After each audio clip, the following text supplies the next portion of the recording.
রিজিকে আসমানি বারাকা নেমে আসবে। আমাদের রিজিকে আসমানি বারাকা নেমে আসুক, আমরা চাই কি চাই না? সবাই আমরা চাই নিশ্চয়ই।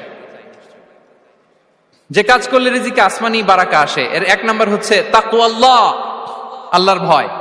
আল্লাহ তাআলা বলছেন, ওয়া মাইয়াত্তাকিল্লাহা ইয়াজআল লাহু মাখরাজা ওয়া ইয়ারযুকহু মিন হাইসু লা ইয়াহতাসিব।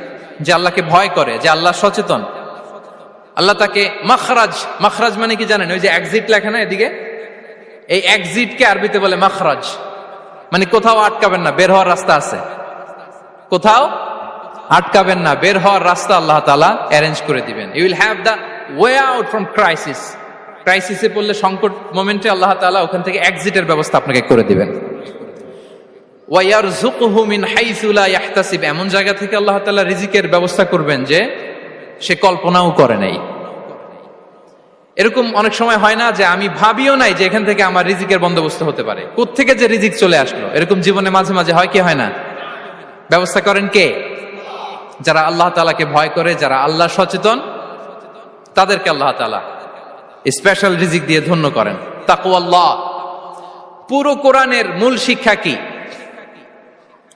পুরো ইসলামের এসেন্স কি, জিস্ট কি, সারাংশ কি? যদি আমাকে জিজ্ঞেস করা হয়, আমি বলবো তাকওয়াল্লাহ, আল্লাহর ভয়, আল্লাহর সচেতনতা। Allah is watching me, Allah is observing me.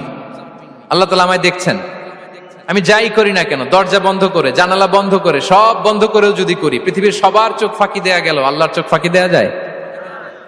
পুলিশের চোখ ফাঁকি দেয়া যায়, সিকিউরিটির চোখ ফাঁকি দেওয়া যায়, আমার সাথে বন্ধুদের চোখ ফাঁকি দেয়া যায়, ফাঁকি দেয়া যায় না একটা মহান সত্তার চোখ। তিনি কে? এই যে সেন্সেশন, অনুভূতি, দিস ইজ তাকওয়া। এই অনুভূতিটার নামই হচ্ছে তাকওয়া। যে আমি যাই করি, যেভাবে করি, যখন করি, কেউ দেখে না, কিন্তু দেখে কে? কেউ যেটা দেখে না সেটা দেখে কে? দিস ইজ তাকওয়া। এই তাকওয়ার চর্চা যার মধ্যে আছে, তার রিজিকে বারাকা নেমে আসবে। আমরা যেন তাকওয়ার চর্চা করি, আমাদের ছেলে মেয়েদের জন্য এটা শেখাই যে কেউ দেখে না বাবা, কিন্তু আল্লাহ দেখে।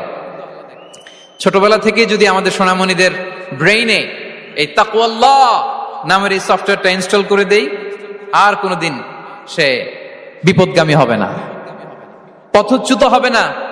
ওই ছেলেকে দিয়ে আর পৃথিবীতে অন্যায় করানো যাবে না। সে পাপ কাজ করবে না, সে অন্যায় কাজ করবে না, সে অন্যের রাইটস নষ্ট করবে না, সে দুর্নীতি করবে না, সে ঘুষ খাবে না, সে সুদ খাবে না। শুধু দুর্নীতি দমন কমিশন দিয়ে দুর্নীতি বন্ধ করা যায় না। এই তাকওয়া আল্লাহর সফটওয়্যার ইনস্টল করে দিতে হবে। তাহলে এক নম্বর হচ্ছে তাকওয়া। আল্লাহর ভয় যেন আমরা আমাদের হৃদয়ে রাখি।